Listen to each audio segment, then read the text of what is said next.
Olá pessoal, professor Fernando Domingues aqui para a nossa quarta aula da disciplina de Gestão Estratégica de Negócios e Processos. Espero que vocês estejam gostando até aqui. A gente já passou por alguns assuntos, né? A gente entendeu um pouco sobre o que é gestão estratégica, a gente entrou na questão do ambiente competitivo, do ambiente de negócios em que qualquer empresa está inserida. A gente já teve uma primeira aula sobre análise competitiva e nessa aula, né, a gente falou um pouco sobre ecossistema de inovação, qual a relação do microambiente com o ecossistema de inovação. A gente falou sobre a matriz SWOT, que é, cara, a ferramenta mais fundamental dentro de um planejamento estratégico de negócios.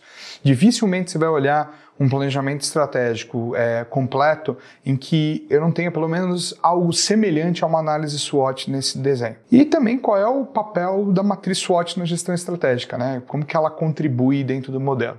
Então, em grande resumo, a gente aprendeu a entender o que é esse microambiente de negócios e quais ferramentas que a gente pode usar para analisar ele competitivamente, né?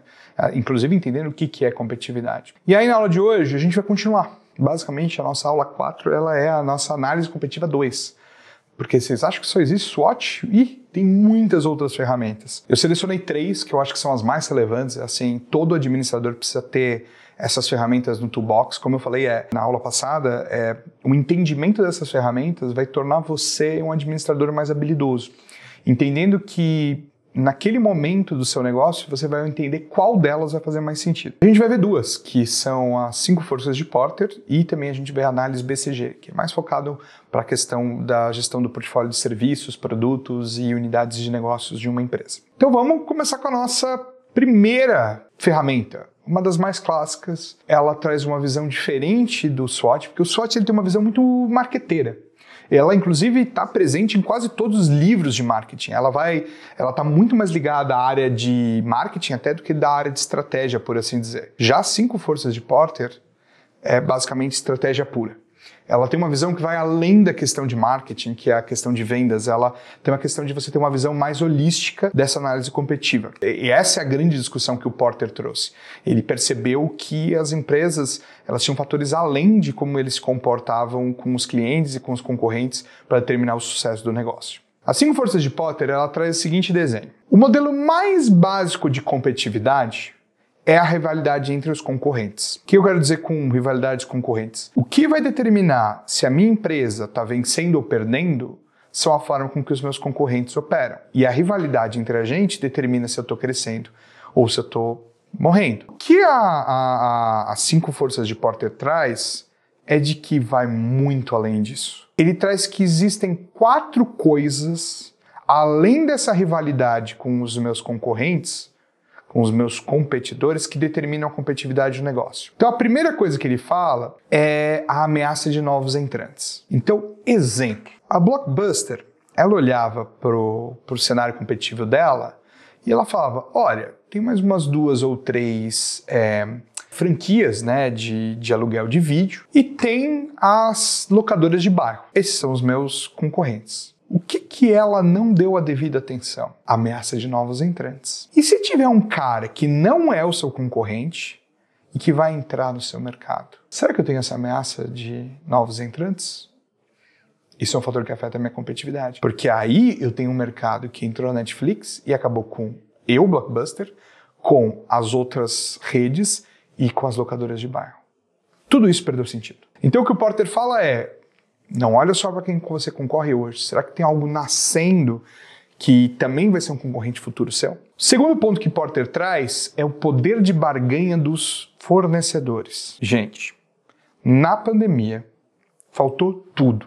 Eu me lembro que na pandemia eu queria comprar um sofá. E eu já tinha comprado 2 sofás de uma mesma empresa. Eu fui lá, tentei ir lá, visitei, gostei de um sofá. E ele falou, olha, isso era dezembro.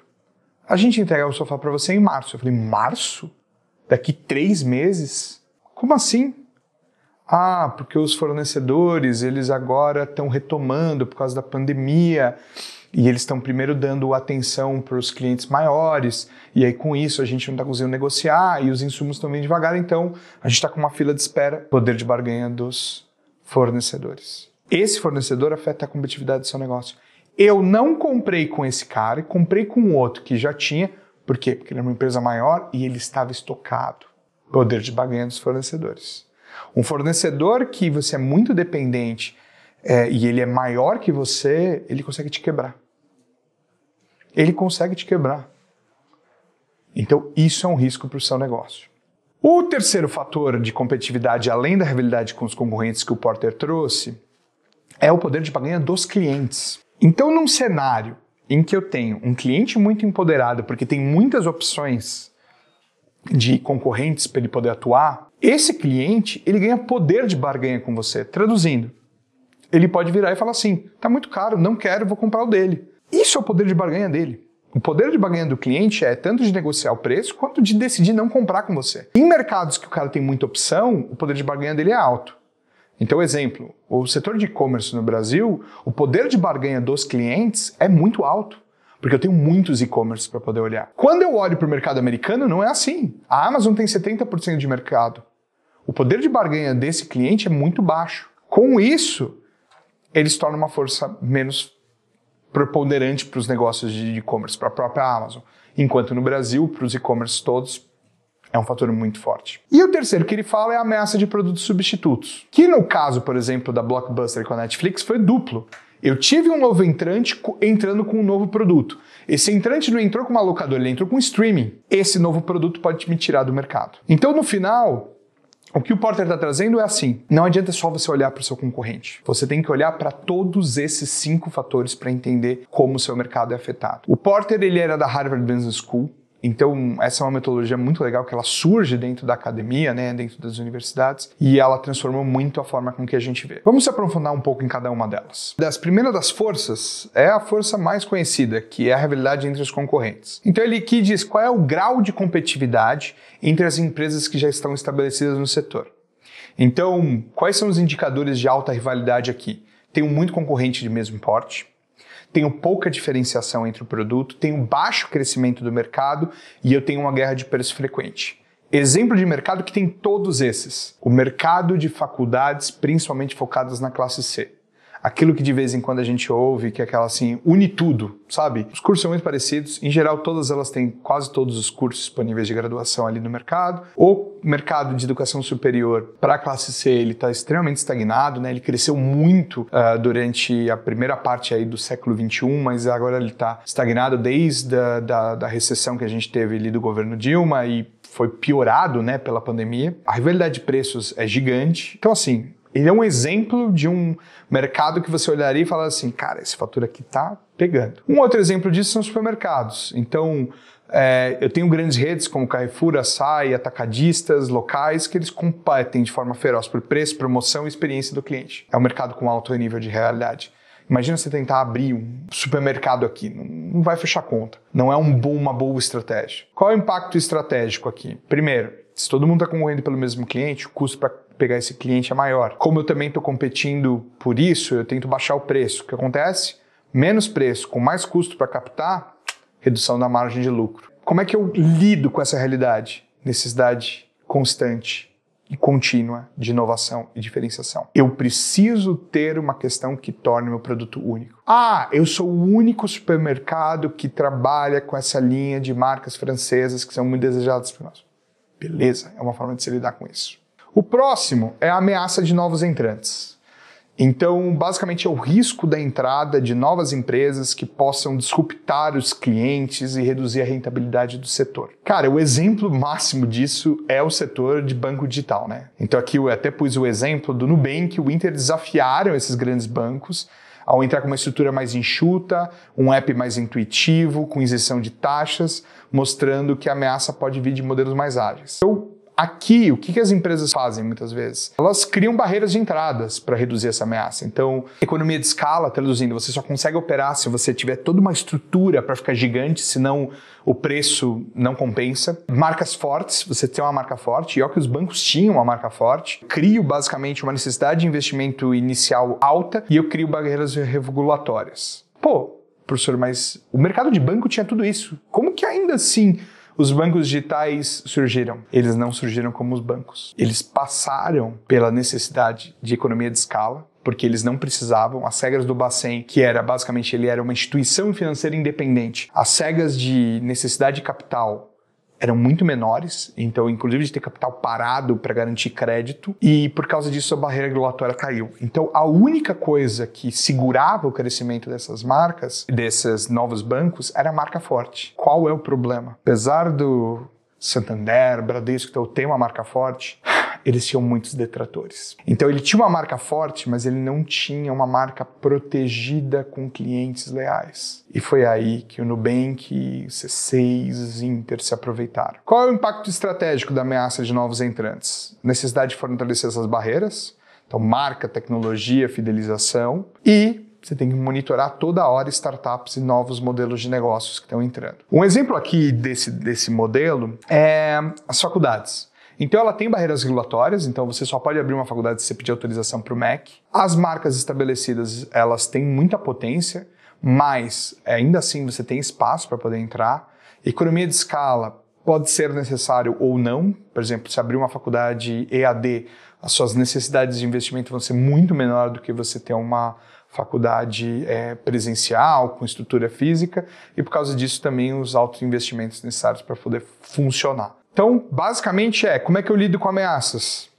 Barreiras maiores, monitoramento de possíveis novos concorrentes. O terceiro aqui é o poder de barganha dos fornecedores. Então, aqui mede o poder que os fornecedores têm de influenciar o preço, o prazo ou as condições. Basicamente, quais são os fatores que aumentam esse poder? Quando eu tenho poucos fornecedores no mercado, eu vou dar um exemplo que é um mercado que é muito problemático. O mercado de fertilizantes e também o mercado de farinha no Brasil, ele tem muito poucos fornecedores quando a gente está falando de grande escala. Sabe o que acontece?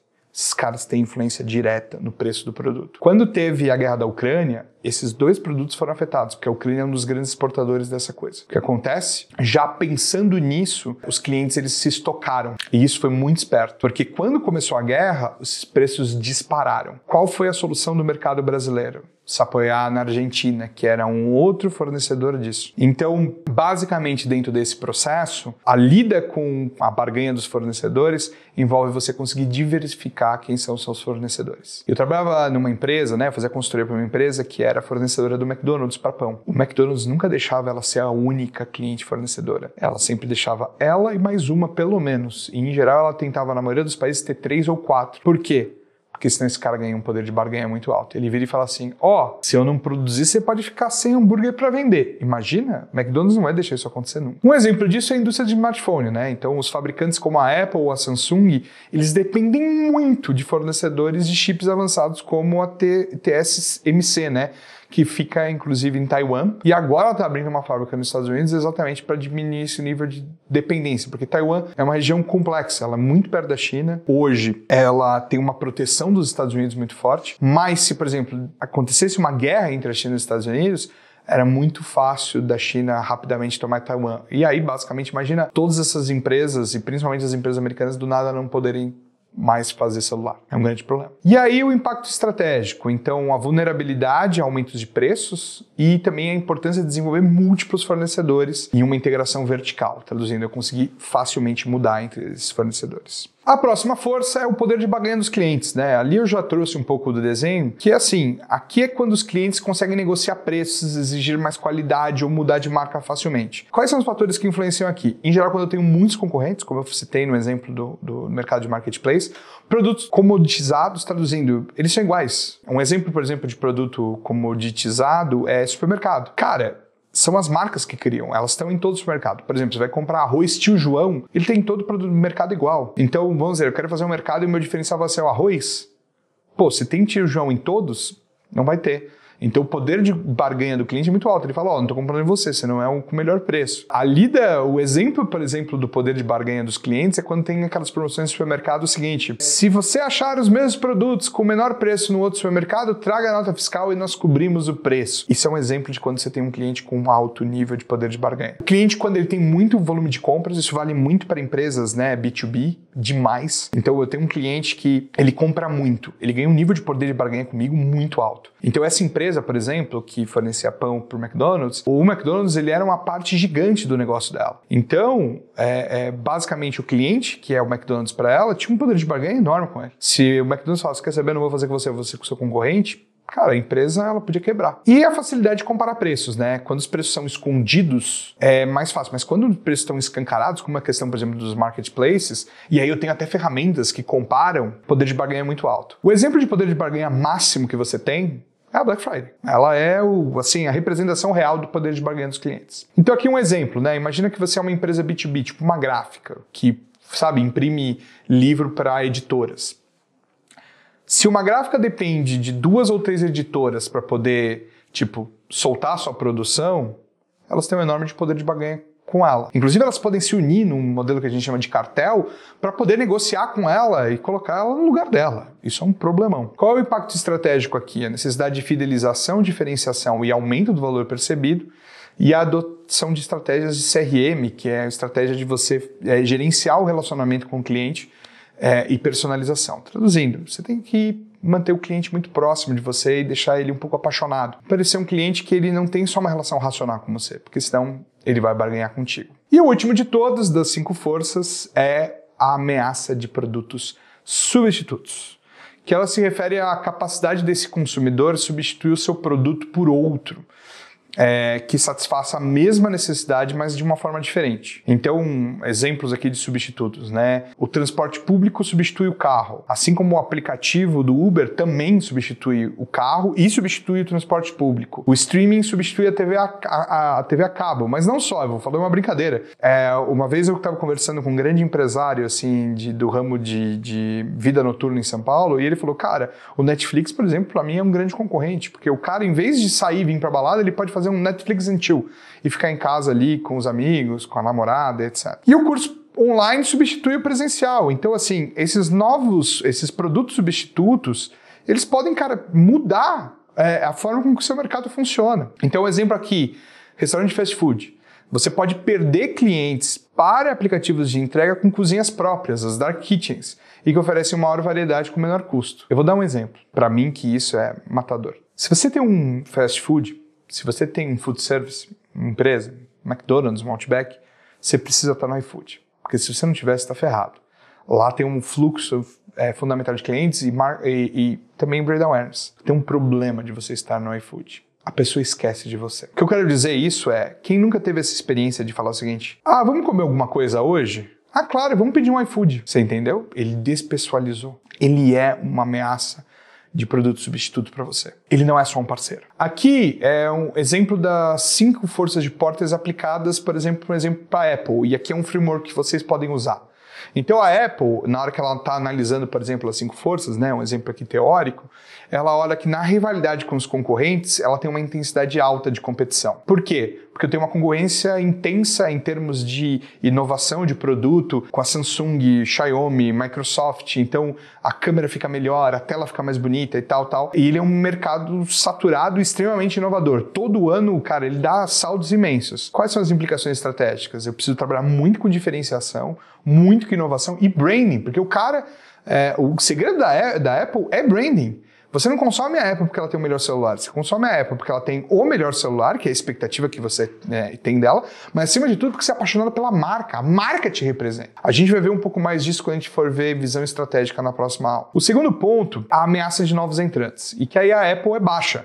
Por quê? Porque eu tenho basicamente alta barreira tecnológica. Para você ter uma indústria de smartphones, você vai ter que se esforçar muito, ou de computadores. A dificuldade de replicar o ecossistema que a Apple tem, então ela construiu ela trabalha com a Foxconn na China, que é uma fábrica de altíssima qualidade. E o mercado de tecnologia, ele é dominado por players consolidados, é tudo gente gigante. Vai ser difícil você abrir uma nova marca, a não ser como o que acontece hoje, por exemplo, na China, que são marcas que elas recebem apoio, muito dinheiro do governo para poder competir, elas ganham espaço na China para depois sair para fora. Mas tirando esse nível de apoio, a competitividade é baixa. Quais são as implicações estratégicas aqui? Basicamente fazer a manutenção dessas barreiras via um ecossistema, patentes, escala. A questão do poder de barganha dos fornecedores, ele é médio, mas eu acho que a questão que a gente está vivendo hoje no mundo, de uma antiglobalização, quase está levando isso para médio alto para alto, né? Porque o que acontece? Ele tem uma alta dependência de poucos fornecedores estratégicos, basicamente a TSMC e a Foxconn são o segredo da Apple. A Apple tem escala, mas ela basicamente não substitui. Então, por exemplo, a Apple ela precisa das baterias da Samsung, ela precisa do sensor de tal empresa. Então, assim, o poder de barganha dos fornecedores nele é alto e é por isso que ela, na verdade, fez contratos muito fechados para isso. E aí, como é que ela lida com isso? Então, investimento em verticalização, que é normalmente falar assim, isso aqui, quem quer saber, quem vai fazer sou eu mesmo. E esse é o exemplo de por que a Samsung, em geral, faz quase tudo que ela faz. Ela faz a bateria, ela faz a tela, porque aí eu fico menos dependente dos fornecedores. Ou você diversificar e aumentar ainda mais o pool de fornecedores daquele cliente. O terceiro é o barganha dos clientes, que aí é baixo. Por que é baixo? Porque, cara, eu tenho muita lealdade de marca. Muita lealdade de marca. Eu tenho pouca sensibilidade ao preço, então o cliente da Apple é um cliente que ele é um pouco mais endinheirado, então ele não tem sensibilidade de preço e basicamente os consumidores pressionam mais só em mercados emergentes, porque nos Estados Unidos, cara, super alinhado o estilo de vida. Como é que você lida com esse setor, ainda mais considerando que é baixo? Reforça o ecossistema e cada vez mais programas de fidelização. No Brasil, o que deu muito certo? Por exemplo, a parceria com os bancos, a Apple, basicamente o Itaú hoje é a empresa que mais vende iPhone do Brasil, porque ela criou um sistema de assinatura para os clientes do Itaú e fidelizou, inclusive, os clientes no banco. Então, uma baita estratégia. E por último, ameaça de produtos substitutos. Por que é média alta? Porque basicamente, cara, você consegue ter muitas opções. Você consegue ter várias alternativas para os produtos. Eu não estou falando só de iPhone. Então, em vez de você usar o computador, você usa um tablet. Você consegue mudar.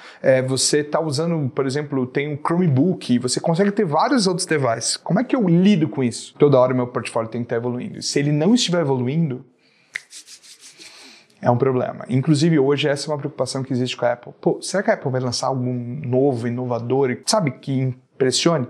Porque faz um tempo que nada acontece. Eu acho que a última grande inovação da Apple foi basicamente o iPad e depois o Apple Watch. Mas será que vem mais coisa por aí? Precisa vir, porque senão é uma falha de competição alta.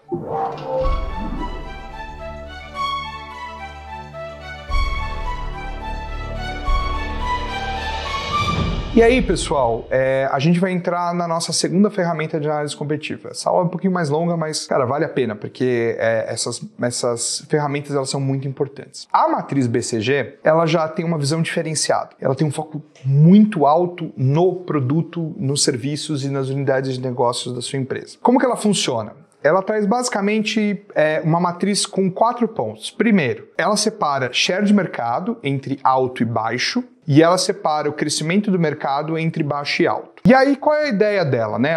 Ela se chama BCG porque Boston Consulting Group, ela foi proposta pelo Boston Consulting Group entre os anos 80 e 90, e ela basicamente ajudava as empresas a entender o seguinte: eu tenho vários produtos no meu portfólio, tipo a Coca-Cola, que inclusive vai ser o nosso exemplo daqui a pouquinho. Cara, como que cada produto meu tá? Para eu poder saber que produtos eu invisto dinheiro, para saber quais produtos eu mato, para saber quais produtos eu preciso mudar eles. E é para isso que surgiu a BCG. E aí a BCG ela classifica os produtos em 4 partes. As dúvidas, que são os produtos que têm baixo share, mas o mercado está em crescimento. Exemplos são produtos ali que eu ainda não tenho muito pedaço do mercado, mas, esse é um mercado que está crescendo, cada vez mais pessoas estão usando. As estrelas, que são produtos que têm alto share e mercado em crescimento, então, cara, são produtos que você já tem um share conseguindo no mercado e o mercado está indo super bem. As vacas leiteiras, que basicamente são produtos que a empresa tem alto share, mas eu tenho baixo crescimento, então é um mercado que está caindo ou está estagnado, mas você tem um pedação. E os abacaxis, que são produtos que, tá tudo ruim. O mercado não cresce e você não tem share. Traduzindo, é um produto que muitas vezes, inclusive no texto em inglês, eles chamavam de dog, porque ele é meio que tipo assim, é como se fosse o cachorrinho doente que talvez você tenha que sacrificar. Mas aqui, para português, ele traduziu como abacaxi, que é basicamente esse produto é um abacaxi que você vai ter que lidar. Então vamos olhar cada um deles. O primeiro deles é a dúvida. A dúvida basicamente são esses produtos com baixa participação, mas que o mercado cresce muito. Então eles são arriscados, eles exigem muito recurso e eles podem ou se tornar uma estrela, traduzindo, você vai conquistando share e cresce, ou ele vai virar um abacaxi. Exemplo, mercado fitness, proteína, barrinha de proteína, está crescendo. Só a Nestlé, eu falo, quero apostar nesse mercado. Quando você lançar, vamos dizer, a Nestlé lança a sua barrinha de proteína. Na hora que você lançar, você vai ter um share pequeno, porque já tem um monte de consumidor, um monte de concorrente. Mas você tem um share pequeno no mercado que está crescendo muito. Então é uma dúvida. Vai ter 2 opções. Ou você vai conseguir usar a sua marca para potencializar, ou seu produto vai morrer. Não tem escolha. Ou você vai para cá, ou você vai para cá. Então, é para esses dois que você vai. As decisões aqui estratégicas são muito críticas e, em geral, isso exige dinheiro. 2 exemplos disso. A Alexa, da Amazon. Então, essa questão do mercado de casas conectadas está cada vez mais crescendo, mas a Amazon hoje tem prejuízo com isso. Então, ela ainda não conseguiu ter um share tão relevante como ela gostaria de ter. O outro é o Instagram Threads, né? Então, a Meta fez o Instagram Threads porque o X, ele estava, né, o Twitter, quando virou X, muita gente saiu dele, e aqui no Brasil ainda também ele foi proibido durante uma época. E aí o Threads, ele virou esse crescimento do microblogging, que é uma coisa que sempre está ganhando, cada vez mais ganha mais força. Qual é o problema? O Threads ainda não tem uma grande adoção inicial. Apesar de ter muito cliente, porque todo mundo que tem conta no Instagram tem uma Threads, as pessoas consomem menos do que o X. Qual é a estratégia recomendada? Avaliar se vale a pena investir para ganhar participação ou descontinuar. Por quê? Porque vai exigir investimento. Não existe almoço grátis. O segundo tipo de produto é a estrela. Cara, a estrela é o sonho de todo negócio. Se você tivesse um negócio só com produtos estrela, ia ser o ideal. Por quê? O que é um produto estrela? Ele é um produto que você tem muito cliente e está tendo cada vez mais, então é um mercado crescendo. Só que além de ser um mercado crescendo, ele é um mercado em que você já tem um share relevante. Então, um exemplo aqui, eu vou falar porque eu conheço ali do mercado, eu estava falando da barrinha de proteínas, é a Bold. A Bold, ela tem nas barrinhas dela um produto estrela. Ela tem um share extremamente relevante, não sei se é o maior do mercado, mas está próximo. E, cara, é um mercado em crescimento. É um produto estrela, gigante. A Bold agora está indo para o Whey Protein. O Whey Protein é uma dúvida. Porque também é um mercado que está crescendo, mas ela está introduzindo um novo produto. Ela vai tentar colocar um pouco de dinheiro, mas ele vai continuar dúvida durante um tempo antes de virar uma estrela ou um abacaxi.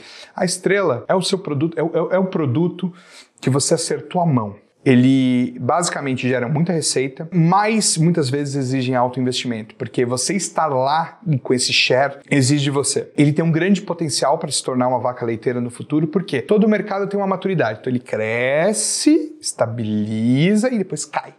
Então todo mercado que está crescendo, em algum momento talvez ele vai estabilizar. Quando ele estabilizar e começar a cair, vaca leiteira, se você continuar mantendo o share alto dentro dele. E eles são muito foco de inovação e expansão. Em geral, são produtos que você fez atingir isso de forma deliberada. Um exemplo disso é o Tesla Model Y nos Estados Unidos. Então, ele tem um baita crescimento acelerado do segmento e ela é o SUV elétrico mais vendido dos Estados Unidos. E o outro é a Disney Plus, né? Principalmente nos primeiros anos.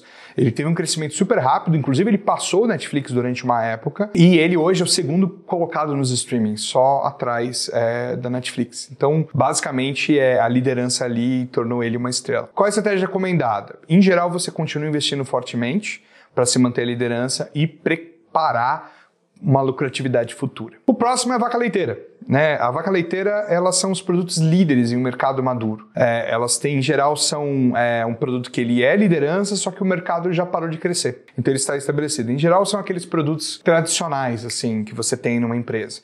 Então eles são muito lucrativos, são estáveis. E, em geral, ele financia outras empresas e eu tenho um alto nível de eficiência. Eu já preparei toda a minha empresa para fornecer ele. Aqui eu vou fazer uma brincadeira com a universidade. Por exemplo, você pegar a FGV, o curso de administração, que olha, os caras criaram lá nos anos 60 uma vaca leiteira.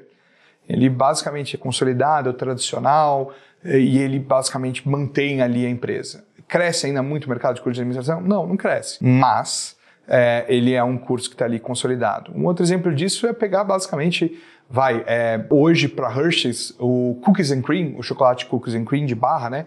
Ele é uma vaca leiteira. Ele é um crescimento, o mercado de chocolate Cookies and Cream está crescendo, não, ele está estabilizado ou caindo, mas ele tem um share relevante dentro desse mercado. Um exemplo disso, na verdade, é o próprio iPhone. É um mercado que ele tem alta participação, só que o mercado de smartphone está consolidado. Em geral, quase toda a população que poderia ter iPhone tem. O que ele faz é ficar trocando só de celular. Então, não é um mercado que está em crescimento. Então, também a minha capacidade de ganhar market share é baixa. E o outro é o Google, cara. A busca do Google, ela domina o mercado. O mercado está super maduro e todo mundo usa. E ele tem o maior percentual desse mercado. Então, qual é a estratégia aqui? Maximizar a lucratividade e reinvestir esse lucro na outra área. Traduzindo, a vaca leiteira financia as dúvidas e as estrelas. Por quê? Porque como ele é um mercado consolidado, você já fez de tudo para que ele seja um produto muito lucrativo para você. No restaurante, é tipo aquele produto que é o que mais sai que já é o seu clássico, e ele já é seu clássico há muitos anos. E por fim a gente tem os abacaxis, né, que é um produto com baixa participação em mercados maduros ou em declínio.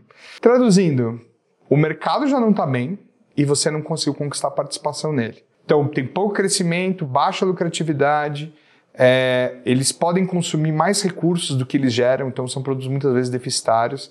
E às vezes ele tem até algum valor estratégico, mas a maioria das vezes ele é quase um valor emocional. Exemplo, ele mantém a marca naquele mercado. Um exemplo disso que eu vivenciei foi, por exemplo, a Hershey's no mercado do wafers, né, o concorrente com o Bis. Ele se mantém lá porque ele não é um produto deficitário, mas ele é um produto que é difícil de crescer, mas ele se mantém presente naquele mercado, porque essa relevância é importante para a marca como um todo. Um exemplo disso daqui também é o Yahoo Mail, então quase ninguém mais tem Yahoo, mas, cara, e ele é um mercado que está caindo, então, mas o Yahoo conhece lá, se mantém lá, e o de impressoras cosméticas, então assim, é um produto com baixa, de quase a utilização, quase ninguém mais está comprando impressora, e ele é um produto que, cara, ele é uma baixa participação para as empresas que fazem isso. Eles vendem, não vendem tanto. Qual é a estratégia recomendada? Descontinuar, vender ou manter somente se tiver algum valor estratégico oculto que não fica claro nessa análise. Um exemplo disso aqui da matriz aplicada à Coca-Cola. Então, assim, a vaca leiteira da Coca-Cola é a Coca-Cola original. A Sprite, os refrigerantes com açúcar. Cresce o mercado de refrigerante com açúcar? É o maior dinheiro da Coca-Cola. O que ele faz com isso? Usa o dinheiro que vem disso para financiar o resto. Quais são as estrelas hoje da Coca-Cola? Tem duas principais. São os refrigerantes zero.